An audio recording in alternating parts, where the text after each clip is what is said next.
Now, our topic is concerns over outsourcing. There are certain people who are not in favor of outsourcing. They put forward certain arguments in as the arguments against outsourcing. Let us have a glimpse of this theme one by one. First is confidentiality. For getting things done from the third parties, the organization has to share essential information and knowledge with them.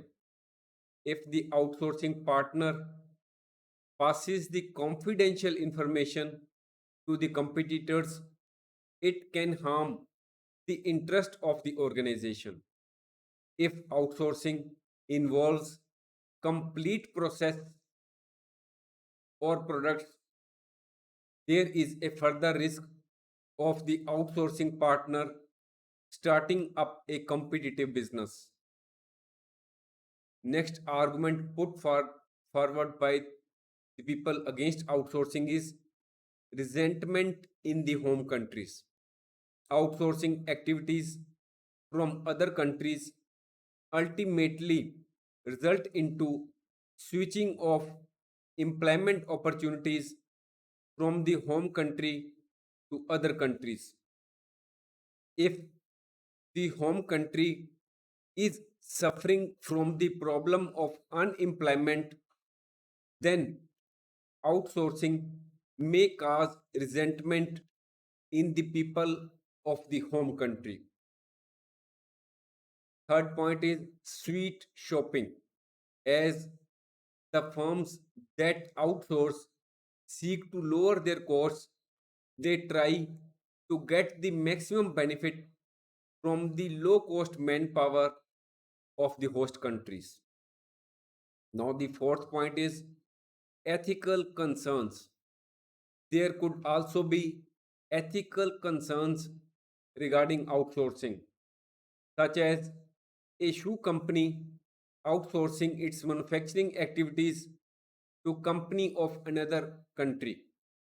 If the factories in the outsourced country imply child labor or do wage discrimination on the basis of the sex of the employees or workers, such type of activities could cause a major backlash to the image of the company if found out.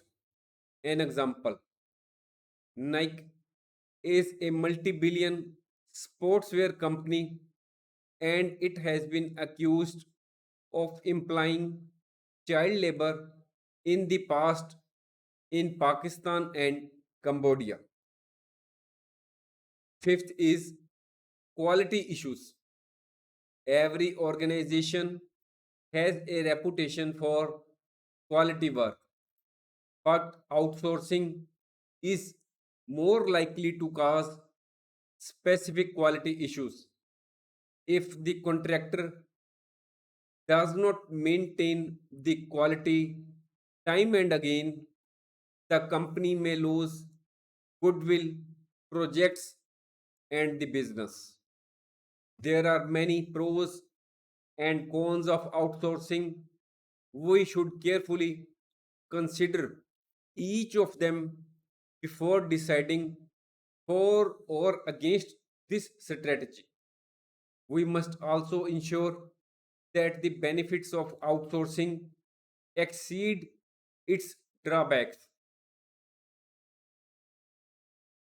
Now, we will try to understand the concept of outsourcing and have a glimpse of the benefits and demerits of outsourcing in the tabular form. The decision to give certain functions to an outside service provider should be taken carefully. We should always first check that the benefits surpass the disadvantages for our company for opting for outsourcing. Now, first, the benefit of outsourcing is that the company can focus on its core, core competencies. On the other side, demerit of outsourcing is that increase it results into increased dependence on the third party or specialized service provider. Benefit of outsourcing is that it is generally more cost effective than hiring specialized employees in our own company. On the other hand, demerit of outsourcing is that if you have outsourced certain processes or tasks, a later reintegration into your company can be very time consuming and may require suitable manpower. Another benefit of outsourcing is that as third party is specialist in a particular field, it often improves quality of the product. On the other hand, outsourcing results into loss of employee know-how. Another benefit of outsourcing is that it saves time and the company can make investment in other areas. Another demerit of outsourcing is that there is risk of leakage of confidential information of the company by the third party. A benefit of outsourcing is that fluctuations in the workload can be easily absorbed. On the other hand, the another problem of outsourcing is that there are risks of communication and organizational problems during the transfer of activities to a third party. Thanks for watching. If you like our course, please spare some time to give a star rating to our course.